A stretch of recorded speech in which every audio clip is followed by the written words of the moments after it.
We hold these truths to be self-evident, that all men are created equal, that they are endowed by their Creator with certain unalienable rights, that among these are life, liberty, and the pursuit of happiness.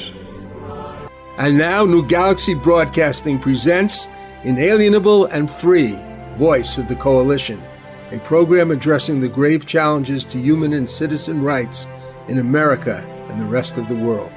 How can we, the people of Earth, take back the power and privileges granted to us by God and addressed so significantly in the Declaration of Independence? Our rights are inalienable, that is, given by God and incapable of being taken away from or given by another. These rights are the basis of liberty, the foundation of all life and happiness. The Coalition of Planetary Empowerment is an organization designed to give its members tools and information to empower them personally, in relationships and in business and employment, but also to give them a voice and the ability to help transform political and corporate governance to support the true needs and desires of people throughout the world. Inalienable and Free focuses on the need for government and corporate business interests to be responsive to the will and desire of their constituents and consumer shareholders.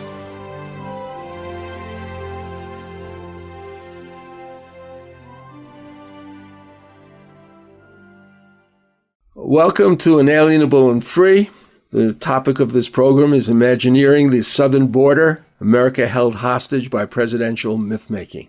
You know, there are many attempts to understand Trump's approach to politics and why it has brought him to such a unique stage in the world's economic and political platform. For many, it is a counterproductive strategy, sabotaging the somewhat general civility in American political discourse, the environmental and financial protections for the citizens of the United States, the opportunity for peaceful coexistence with the rest of the world, the positive relationship we have had for decades with allies and particularly NATO, the well-being, financial prosperity of the middle class, and recently, the quasi-successful health protections for many of our citizens, and so on. For others, Donald Trump is the protector of true American culture, most securely based on Western cultural and religious values, the ethnic purity of real American culture, a valiant warrior against the deep state with its globalist authoritarian agenda, a fighter for economic and military supremacy of the rest of the world, the glamorizer of and best living advocate for the unitary presidency, a firm supporter of the American worker, etc. For one person, Jeremy Montanez, this conflict between the two views of Trump and the potential toxicity of this contradiction came into stark contrast when he was invited to participate in a CNN panel. As a result of what happened on that program, including the fact that it was edited in a way that distorted Jeremy's own publicly intended sentiments, Jeremy's life was altered. His few minutes on this 15-minute program was followed by extreme, continual death threats and harassment. I am pleased to have Jeremy as a guest today at a time when the world and the United States is really grossly affected by the Trump shutdown, and a new series of Trump's ever-present omnipresidential shadow has spread across our country. But before we go into the details about what's going on in the shutdown and the Trumpian obsession of the southern border, let's welcome Jeremy to our program. Good morning, Jeremy. Good morning, Johnny. Well, Jeremy, I'd like you to go into what happened on that CNN panel and its immediate aftermath so we can sort of get a background. Yes. As you said, I was invited by CNN. They flew me out there. They found several comments that I put on Facebook that I don't even know which ones they were. And they contacted me. They invited me. They flew me out there. And on that panel, they asked me very specific questions, how I feel about this president, what changed my mind as far as being a former supporter of his. And my blatant, very outspoken response was that he's a monster and he's a bigot, and it's going to be a terrifying time for this country. And they also questioned me on how I feel about, let's say, the Republican Party. And I said, I don't hate the Republican Party. Mind you, I am a liberal, and I would consider myself a Democrat. I'm not registered in any party. But I said very good things about the GOP itself and President George W. Bush, and all that was cut out. And immediately after the interviews were done, they put me as their headline, calling Trump a monster and a bigot. And from that point on, I have received a defamation. I've been called a CNN plant. I've been called a socialist. I've been called just a lot of things. Now, mind you, people hacked my Facebook. They hacked my YouTube. So I've had to change my identity on social media, and I've also had to relocate for fear of my own life. So instead of living in California, I now live in Washington State. Well, that's pretty bad. Could you tell me what the purpose of the panel was? Were all these people Trump and sort of dissidents, or were they for Trump, or mixed, or what was it about? Well, what they tried to do was they put 6 people on there. It was supposed to be 3 people that don't support him anymore that did support him, and then it was 3 people that just continue to support him. And the other thing they cut out was that I supported Trump only 2 months before the election. So people found videos of me, let's say 4 or 5 months before the election, condemning Trump. And I did make videos like that. But the thing is that I was convinced by my mother, for example, who was a staunch Trump supporter, to at least listen to him, look at his interviews, research him, and listen, just listen. So that's what I did.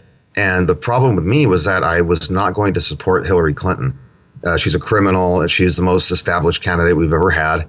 And I didn't know what to do because I'm not going to sit out an election. It's too important to me. So I listened to what he had to say, and I went all the way back to where he would say in some interviews he did support universal health care and things like that. Of course, that's when he was considered a quote-unquote Democrat. But I thought to myself, maybe that Trump will maybe he'll combine himself from that time to this time, because we didn't know what he was going to do. He's a non-politician. He's very unpredictable. But I had no idea that he was going to become the nightmare that he now is. You know, his history, actually in the, 5 or 6 years before he changed parties, he actually ran for president on a third party.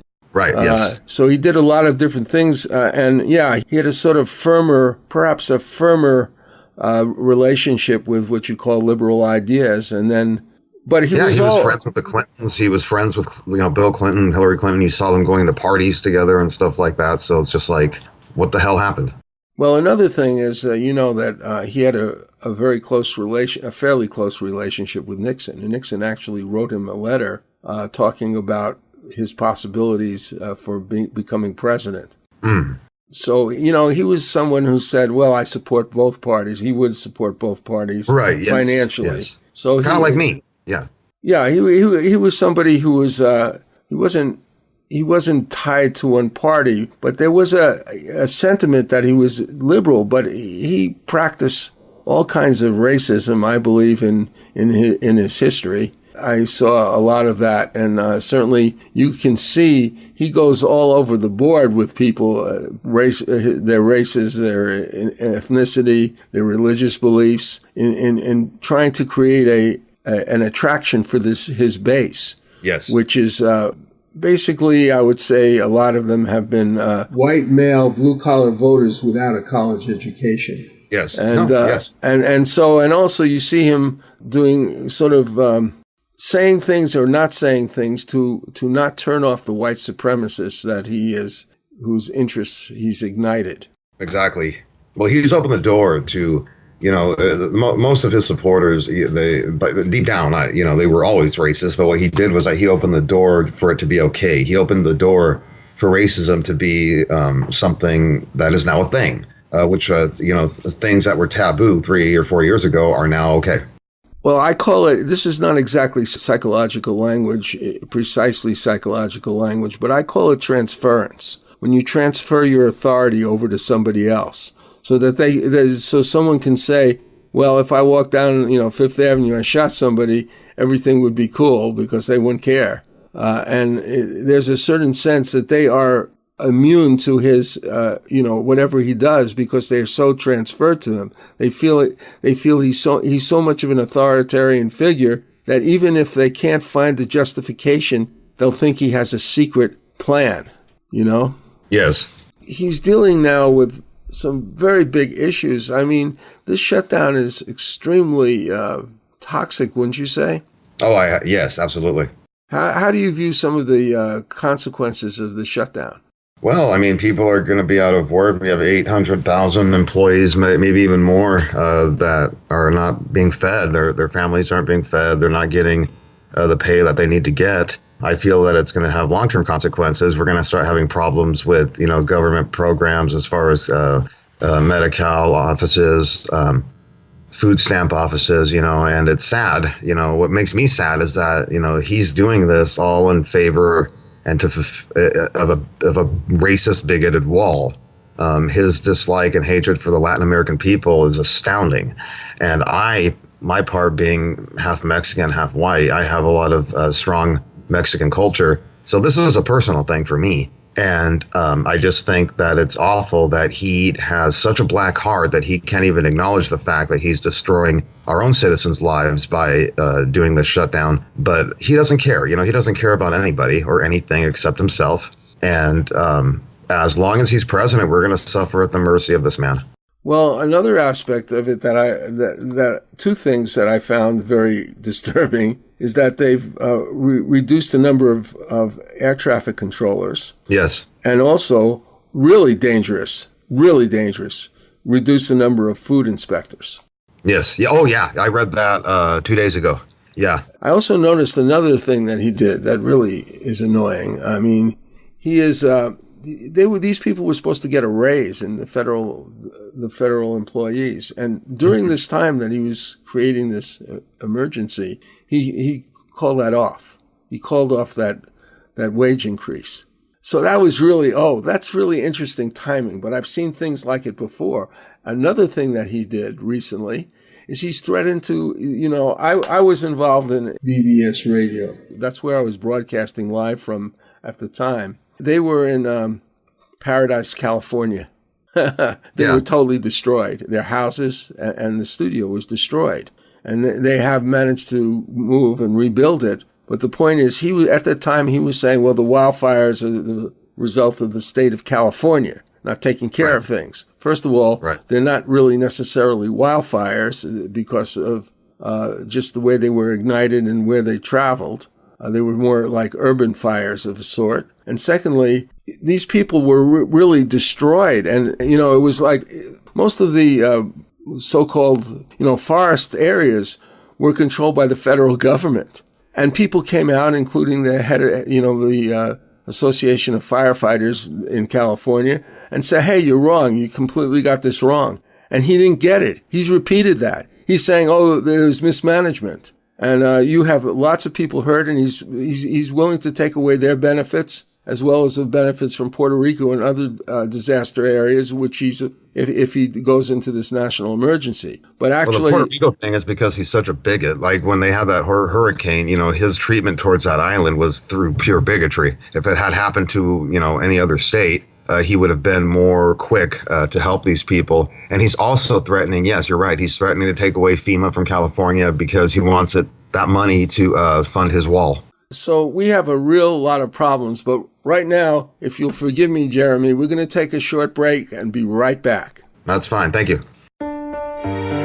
This is Johnny Bluestar, CEO of New Galaxy Enterprises, a media content development company. One of the most important positioning strategies in this world of social media is the profile. This could be, of course, a profile on Facebook, LinkedIn, and Twitter, speaking of the most popular. But profiles are also used in personal and business websites, prospectuses, brochures, authors' bios for books and publisher presentations on record albums and film investment presentations. We've been involved in these kinds of content and would be happy to help you put your best foot forward. To learn more about New Galaxy, see samples of our work, or talk to us about your project, please go to www.newgalaxyenterprises.com and fill out the contact form.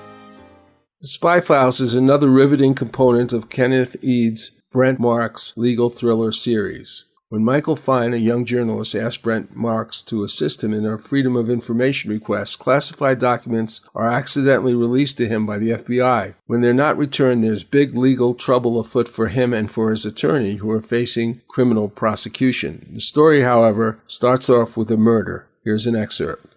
The Spy Files by Kenneth Ead. Read by Maxwell Zener. When Chan approached the lab, he could see that the lights were on. That's strange. I'm sure I turned them off. Maybe it's the janitor.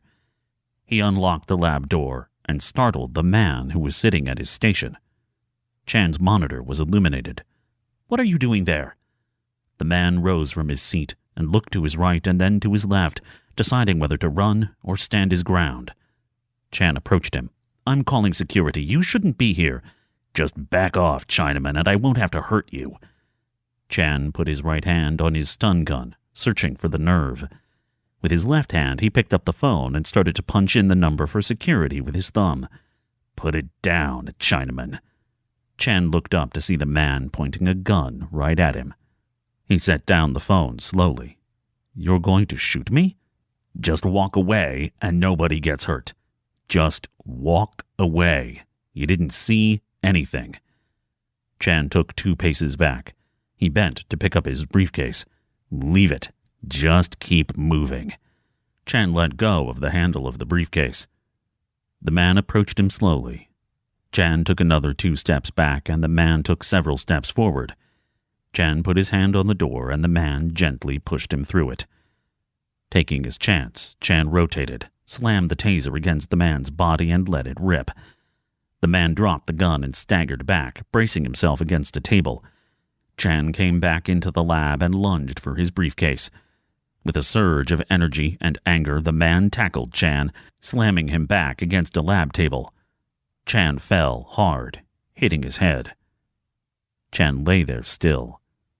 The man panicked and felt his carotid artery. There was no pulse. Oh, shit. What a mess. He pulled his cell phone out of his pocket. From The Spy Files by Kenneth Eade. Read by Maxwell Zener. Here's a song sung by Rob Bruce with acoustic guitar of Michael Fairley with Cy Wood's violin called A Hard Road to Hoe.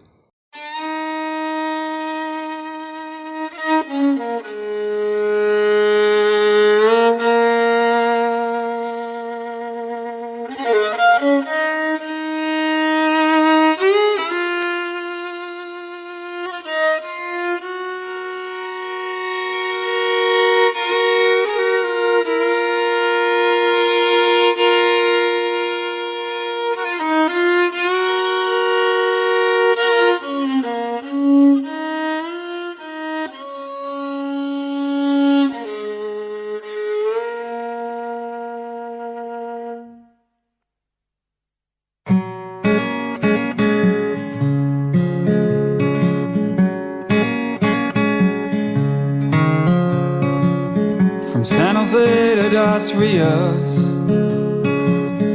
5 miles as the crow flies, but it's 55 because you gotta walk it right around the mountain, but you gotta go. And when you get there, oh, you'll know you'll have a hard road to hoe, a hard road to hoe.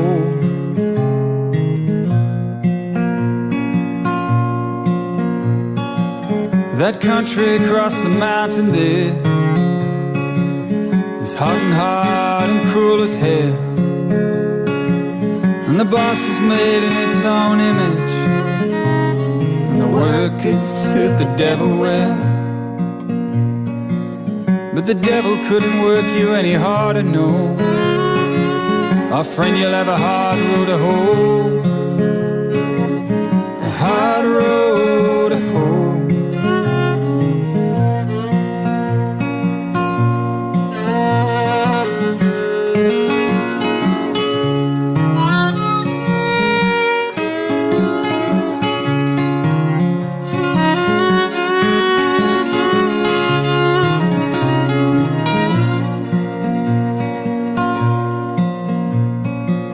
Now the boss man, he's a real gentleman.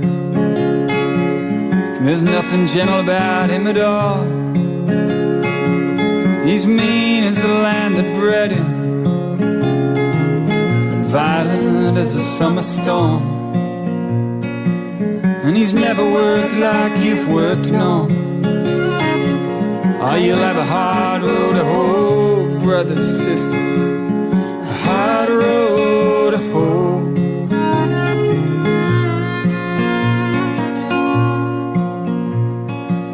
But the nights are cool, and when the moon is small, you're gonna lose yourself inside a dream. Lay your weary body down, picture freedom. No one can take your dreams from you. But Dreams are dreams, and when you wake, you'll know you still got a hard road to hoe.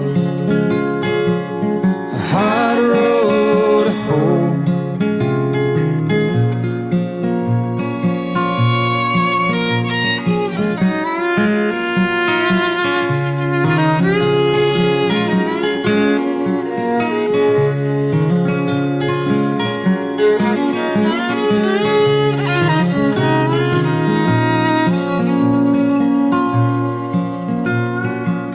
Who says when the working day is over?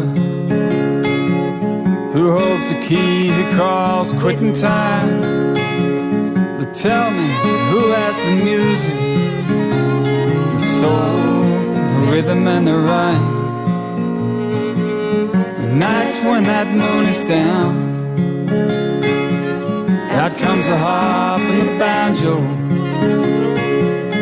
For a while the music lets you forget that you still got a hard road to hoe. A hard road to hoe. A hard road to hoe. A hard road to hoe.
We're back on Inalienable and Free.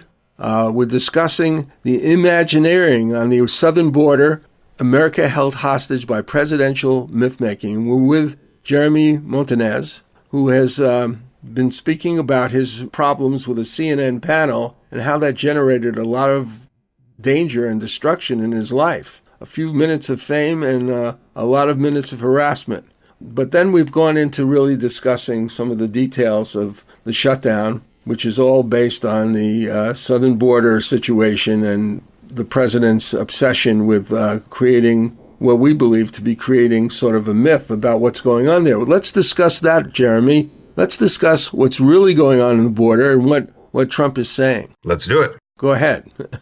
Your turn. I feel that, like I said before, that this border is nothing more than a show of him being the racist that he is. I think it's a racist wall. And I think that the Democrats, especially now that they're in Congress, need to call him out for what he is. You never hear Nancy Pelosi or Senator Schumer call him a racist or say they think he's a racist. You never hear the senators, Congress people, Congresswomen's or men's ever say that, except for Alexandria Cortez. She did come out and say flat out, yeah, there's no doubt about it that he's a racist. And I was very proud of her for doing that, because you need to stop, going around the block and trying to make excuses. Well, this is, for this reason or this is for that reason. He wants that wall for his hatred towards the Latin American people. That's how I feel. That is my opinion. Nothing's going to change that. Some people, disagree with me on that. But when it's all said and done, that's what it is. It has nothing to do with anything else. He made it very clear when he announced his presidency that he had this disdain for the Mexican people more than anything else. And you mean when he said that they were murderers and rapists? But let me ask you something, Jeremy. How much of this is real racism, which is coming from the heart, where you really hate somebody, and how much is it, considering his going back and forth between the parties and his liberal relationships and all that, his relationship with liberals in the Democratic Party? And do you think that how much of it is real hatred and how much is it is just manipulation to gain a base? Well, I believe that he is a bigot and a racist at heart. I think that's who he is. And I think that like I said, he's okayed it. So what he does is that he throws this racism out because his base likes it. They want this, including my own mother. She is a staunch Trump supporter. And one of the main reasons is for his stance on immigration. So I even called her a bigot. And I think that, she's a good person. I love her to death, but I think she's a racist. I'm not saying that every single person that supports him is a racist, though.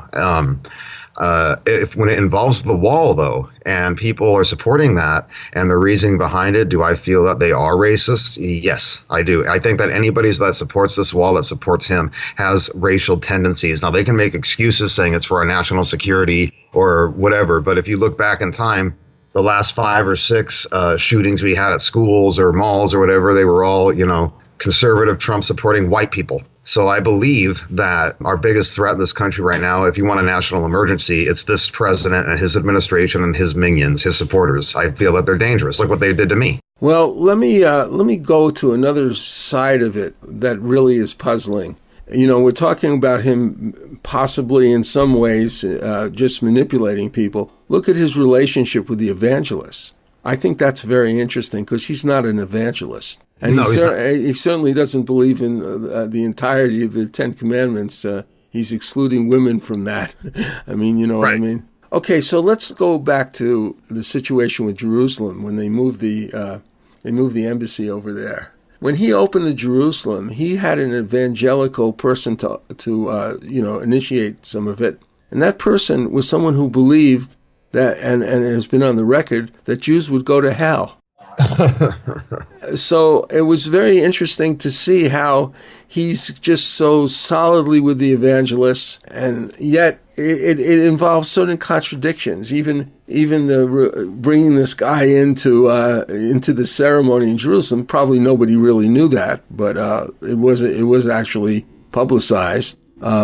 So there's a sort of, in other words, he is kind of pretending to be very close to the evangelical point of view, but he obviously isn't because he's an adulterer. And yet, yes. You know what I mean? It's so there's certain deception, and in other words, he's forming alliances like with the Jewish, state of Israel, and you could say he's done this before for his own mercenary reasons, I believe. And part of that is the other really dangerous thing that he's doing, which is participating in all these wars and all this killing of civilians throughout the world. Yeah, I highly agree. My opinion on building the embassy there, I wasn't very happy about that. But then again, I'm not a supporter of that country. In my situation, I was brought up Jewish. I have a more eclectic viewpoint than any one religion at this point. But my mother's Jewish, my father's Jewish.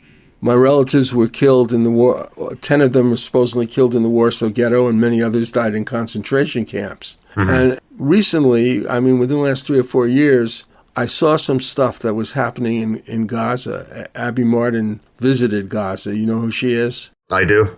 Okay, well, she's a very courageous woman. And I actually saw, I never really knew what was happening in Gaza. It was always very abstract to me. I'm kind of new to being this interested in politics, and I was astounded. It was horrifying to me. Yeah. And then I began to study a little bit about the history and about the outrageous behavior of Israel towards the Palestinians, the settlements that they continually do, the breaking of Security Council resolutions constantly, as they did with that embassy move. So I'm not a fan of what Israel is doing at all.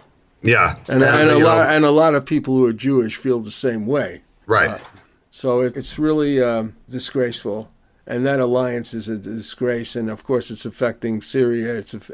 And a lot of it is probably about Iran. Yeah. Oh yeah. So I'm not happy about all that. That's the thing, is that this. I talk about how I'm thinking of how a shadow is covering our country, but it's also covering the entire world. Don't you think that if we were just to list the things that were really upsetting, we could probably spend 10 or 15 minutes just listing them without even discussing them? I believe so. There's so much going on that is changing the nature of America. So let's go back to the southern border. I believe, if I recall from our former conversations, that one of the things that really bothered you was the caging of children and the separating of them from their families. Oh, yes. Now, I actually think that was I had already chronicled a lot of things that Trump had done, but that, to me, was like state-sponsored kidnapping. Right, yes. Taking the people out of separating the parents, but they didn't just do that. They threw the children somewhere else in the country, and sometimes they deported the parents. Yeah. I mean, that is outrageous. How can people think that they want to deal with the deterrence factor? That's why it's being done. But the fact is, by doing that kind of deterrence, you are creating basically crimes against humanity, and very serious crimes. Yeah. And I don't think, I mean, that kind of kidnapping and then putting children in situations where they're being fed drugs or they're not safe, the wrong types of drugs to calm them down, and the emotional impact of being separated from your parents, and the same thing for the parents themselves, of course. Right. It's an absolutely outrageous type of behavior, and it's really hard to believe that. I mean, I was just shocked, even after all the things he's done, because he's killing children all over the world. Right. Like in Yemen. We're responsible for Yemen. And so anyway. What he's done at the southern border is inhumane. And the 2 children have died because of him that we know of in the country that were from El Salvador or the southern border, anywhere from the southern border. 2 children have died. That's his fault. He should own up to that. Instead, he's blaming the Democrats, which is completely ludicrous. He has such a black heart that he can't come out and just say he's sorry about that, apologize to the parents. He comes out and says that tear gas is not the tear. Somebody asks him, how do you feel about tear gassing children? And instead of saying something else, he said, well, it's not, the tear gas is not that dangerous or something like that, but it's a simple fact. Well, I'll tell you what I would like to discuss in the third portion of our program is some of the paradigms that let's get more into what's happening in the southern border, and maybe focus on also what could be done differently. What's going wrong that can be corrected? How massive an effort do we have to make to actually correct what's going on? And we'll be right back after these messages. My company, New Galaxy Enterprises, is a California corporation specializing in the creation of media and promotional content. We are focused on original, innovative projects that are good for humanity. These projects could be nonfiction books or novels, fictional screenplays or documentary content, websites and website content, commercial advertising content for print, audio, or video products on the internet, television, or radio, musical scores for advertising, television, or film, video, audio editing, etc. We want to promote products and projects that support the environment, encourage a healthy experience in living, developing, nurturing, and useful technology, and offering platforms for positive, socially constructive entertainment or informative, transformative media. Our experience in creating a variety of products like this is rather vast, and we offer client-based and collaborative products, as well as the opportunity of active investors to join us in the creation and promotion of proprietary products, some of which are in latter stages of development. For more information, go to www.newgalaxyenterprises.com. That's www.newgalaxyenterprises.com. If you're interested in talking to us, just fill out the contact sheet and we will get back with you. Dr. Hugo Rodier is a medical doctor trained in nutritional medicine with a special interest in intestinal disorders. You may schedule a consult via Skype or telephone by calling 801-898-3317 or via email by accessing his website, hugorodier.com. HUGORODIER.com. No insurance accepted, but a form is available to apply for reimbursement from your insurance, except for Medicare. Dr. Rodier speaks English, French, and Spanish. Well, Jeremy, we're back. We're talking about the southern border, the myth-making of the president, and we're talking about some of the other abuses that just fit into the same little box. All these things, the box is overflowing with changes to our basic beliefs about this country and its democratic foundations. We're not going to really go into all that in this particular program. What we are going to go into is what's going on in the southern border and how can we prevent it? Because this is my picture of the southern border. You got a lot of asylum seekers, some individuals, many with families, and you probably have some people with some kind of a criminal history. I am very doubtful if there's any evidence if there's a real lot of terrorists or anything like that, or that drug people are really crossing these borders illegally for drug purposes. I think most of the people who are crossing, from everything I've heard, they're people who need help. And they don't want to go to wait for the whole asylum thing. And they think if they get into this country, if they can get into this country, they are absolutely going to be able to get a hearing at some point. But no, they were going ahead and separating families and deporting people, even ones with children, and taking their children and putting them elsewhere, and even putting them in different parts of the country. But let's talk about the people who are coming here. How do you describe their problems? Why are they coming here? Well, I believe that they come here because something is going on in their country that they just can't handle anymore. Maybe their lives are being threatened, especially that is even more southern than Mexico. You have countries where, they're run by military, secret government people. There's cartels, there's shootouts, and people fear for their lives or fear for their children. But I said in another interview that I did, as of right now, if I was living in these countries, I would not come to the U.S. I would not even risk it, because there is a risk of you getting your child taken away from you. There is a risk of you going to jail. There is risks now. You can't just come here and feel like I'll be safe. I don't think that they're safe. I have family down there right now on vacation that, yes, they have their proper documentation to get back into the country, but I fear them. I fear that for them, that something's going to happen. Well, I think that if I was going to, how they were saying, well, the Democrats are really behind this. Yes. And I think maybe it's possible that some people, wealthy people who are Democrats or even not Democrats, are supporting this. But I wouldn't be, if I was a philanthropist, I would not be sending them to the border. Right. I would try to figure out something else. Well, so we need to figure out something else right now. How do we help these people? Let's say, I think you and I, because of our former discussions, we both believe that it's better to close the border and have people come in and do the legal thing that they need to. But I don't believe borders should be closed, but I do believe that we have a different way to do this without having to put up a bigoted, racist wall. And that's what I want. I didn't mean to. When I said close the border, I meant that people couldn't come in illegally, and I didn't mean that. Yeah, I didn't mean a wall. I just meant that we would secure the border so that people really couldn't come in illegally. But it is wrong not to let people, to help these people, whether they could come in legally or not come in legally. We need to help these people. How do we help them if we're not going to, if we can't, say, put them in the border? And Mexico doesn't want them, and the United States doesn't want them. Well, you don't. First of all, instead of this racist wall, we need to increase the use of modern technology, including cameras, fixed towers, and aerial underground sensors. Violent drug cartels are using more modern technology to get across the border than we use to secure it.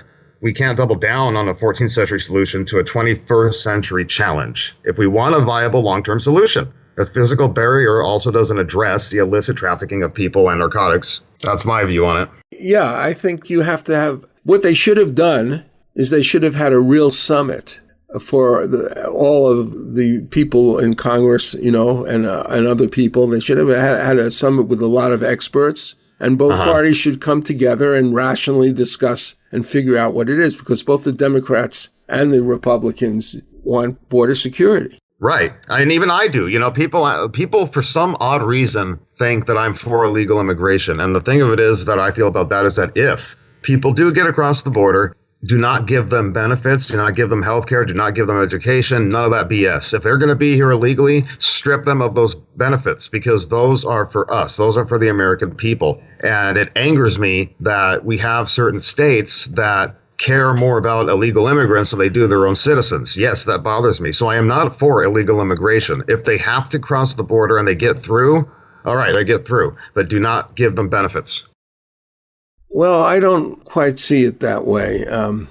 I don't think I want people coming in here who don't get benefits, but I don't think they should come in here in the first place if they're going to if they're illegal. Why should they come here illegally and get benefits? If I went down to, I lived in Mexico I'm for 16 saying years. I'm saying they shouldn't come in at all if they're going to. Well, yeah, you're very right about that. But if they're here now, I think they should be, and they have behaved themselves. I think they should be given a path to citizenship. I disagree with that, but I lived in Mexico for 16 years, and I had to do everything the legal way. In fact, I almost was kicked out of my school because I didn't have the documentation. I had to go to lawyers. I had to get a lot of things done. So if I had to do that the right way, then they should be doing it the right way. Well, I'm not saying they shouldn't be doing it the right way, and I'm not saying that they should not have in the past done it in the right way. But there's a lot of reasons people come here because they fear they can't come in the right way, or they feel that there's a real danger that they won't get in because if they have to wait in line forever, Right. What I'm saying is, I think that the people here who have worked so hard, because I worked in Coachella, because I worked for a rock station that was it was rock and Spanish station, and I have a sympathy for these people. I mean, they're doing really hard jobs, long, hard hours, really difficult and even dangerous jobs. And they're doing it for years and years and helping, employers save money, basically, and also because other people don't want to do it. And I don't think that they should be punished by being deported. No, I don't think that they should be deported, but I think that they should at least. And if you strip their benefits, some of these people will have the same problem that American citizens have when they don't have insurance or any kind of benefits. But that's my point, though. They shouldn't be getting a free ride while Americans suffer. Well, I'm not talking about people who are getting a free ride. I'm talking about people who are working really hard, who have been here for years and who have been working, in largely agricultural jobs, but other types of jobs. Why should they be punished? I mean, they came here for the same reason. You see, when you're born here, I was born here, okay? But none of my relatives, my relatives 2 or 3 generations, none of them were here. Right. And so they were in Russia, they were in Romania, they were in Poland.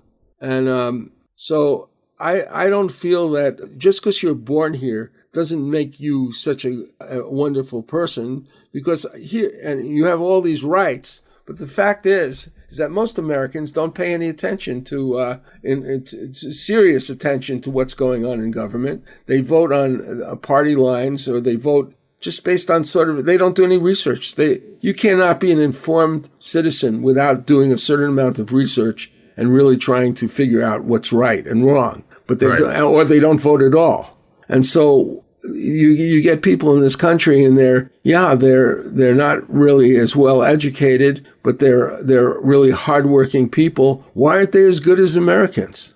Just they came here because they wanted to. Right. They didn't just come here because of some kind of. Some of them came here, I'm sure. Some of them came here for those benefits, and they're not going to do anything. But that's another story. I don't agree with that. Those are people that they don't really belong here. But then again, when you look at all the people in this country who are doing the same thing, there's a lot of those people. Maybe we should deport them.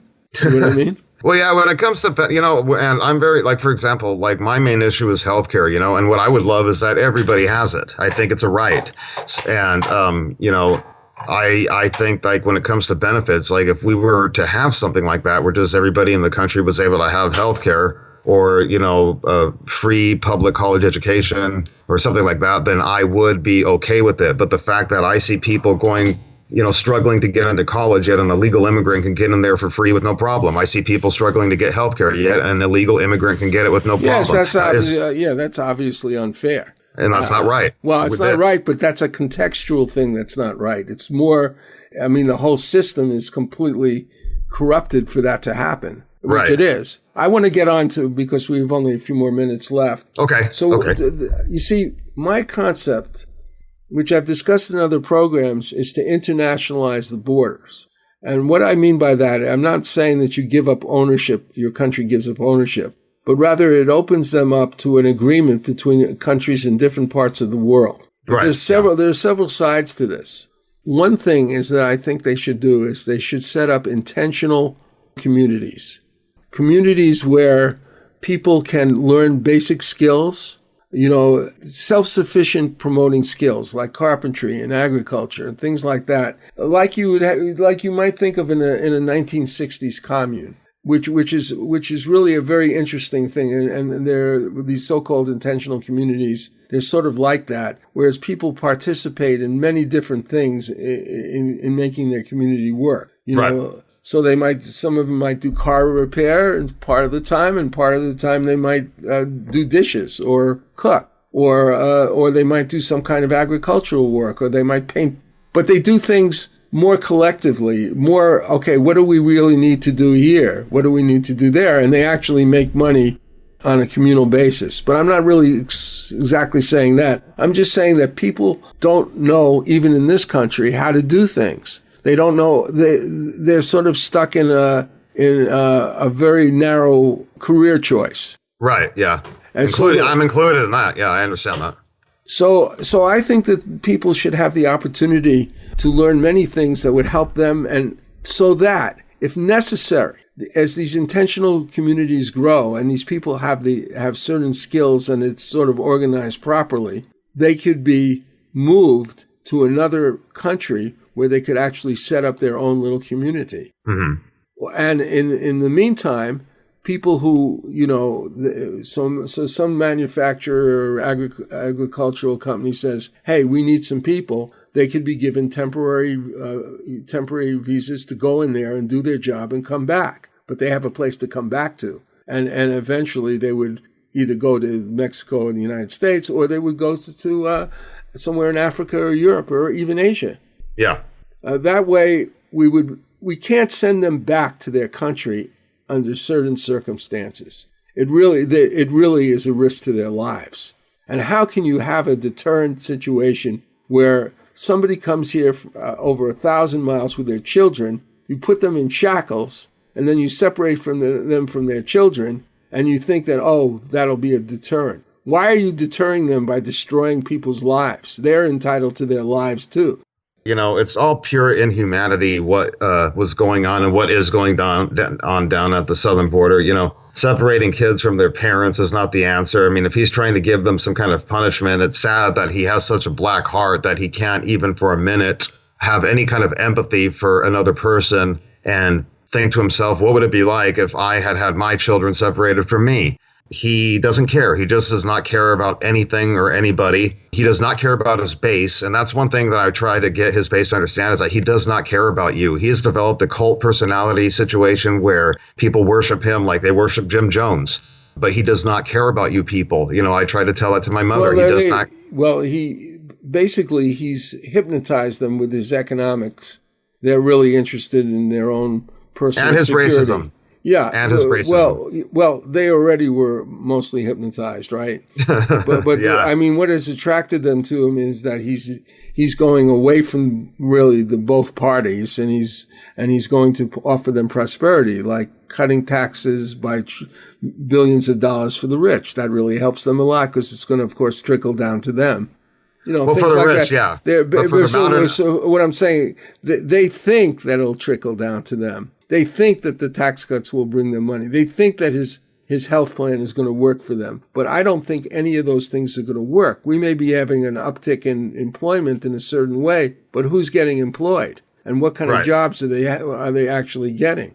I don't think that there's so much. I do think that he's done some things that probably are good. I don't like a lot of these fair trade agreements and so forth, but he hasn't done all that much. It's just that it's a deception for them. Yes, absolutely. Yeah. So anyway, I'm going to say we're going to have to unfortunately leave, but I hope that we will be able to continue this conversation at another point. Thank you for coming. Excellent. Before we make our final goodbye, let's play a clip about a civil rights march in Alabama featuring a song performed by The Roots called Can't Turn Me Around, with some comments by Harry Belafonte and part of his speech by Martin Luther King. We'll see you soon. Thank you, Johnny. Thank you so much for having me. It was a pleasure. Thank you.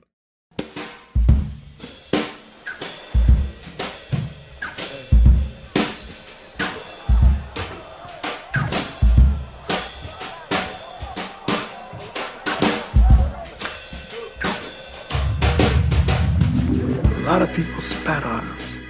A lot of white clanners were there, a lot of white supremacists. Come on, put a gun This rebel flag right here. And further ahead still, segregationists have been at work too, putting up posters on the roadside accusing Dr. Luther King of being communist trained. Another propaganda too, this time from the air. Light planes are dropping leaflets calling on white employers to sack their Negro workers.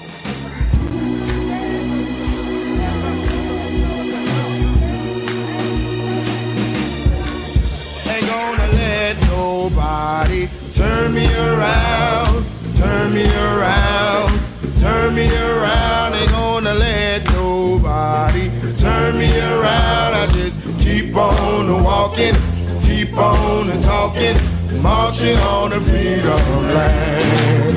Ain't gonna let nobody, can't let them turn me around, Lord, turn me around. Ain't gonna let nobody turn me around. I just keep on walking, oh, I keep on because I'm marching on the freedom land. Ain't gonna let no jailhouse, can't let it turn me around, turn me around. Ain't gonna let no jailhouse turn me around, you know, I keep on, I just keep on because I'm marching on the freedom land.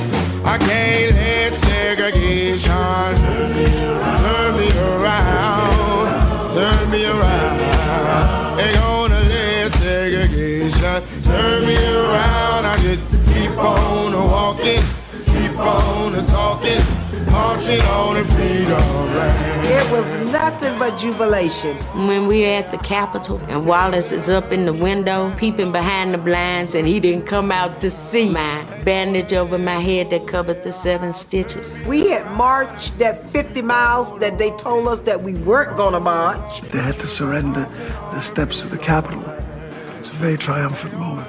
They told us we wouldn't get here. There were those who said that we would get here only over their dead bodies. Well, all the world today knows that we are here and we are standing before the forces of power in the state of Alabama saying we ain't gonna let nobody turn us around. That was it, Doctor. Nothing did for us what that did. Keep on walking, keep on talking, marching on the freedom land.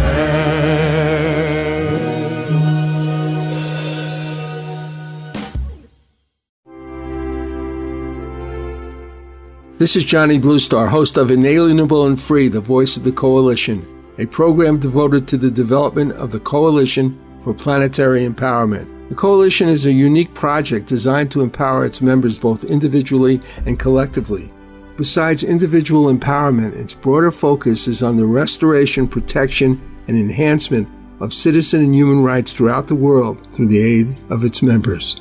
As this project is centered in the United States, our first task is to create a website and social network infrastructure to promote collective efforts to take back our rightful control as citizens over our government as designed by our founding fathers. Although we must begin with a social network restricted to United States citizens, the organization will also host a global dialogue for the discussion of human rights by citizens of democratic nations throughout the world. If you're interested, please check us out in the GoFundMe.com website, entering in the search field the Coalition for Planetary Empowerment. That is, go to GoFundMe.com and enter in the search field the Coalition for Planetary Empowerment.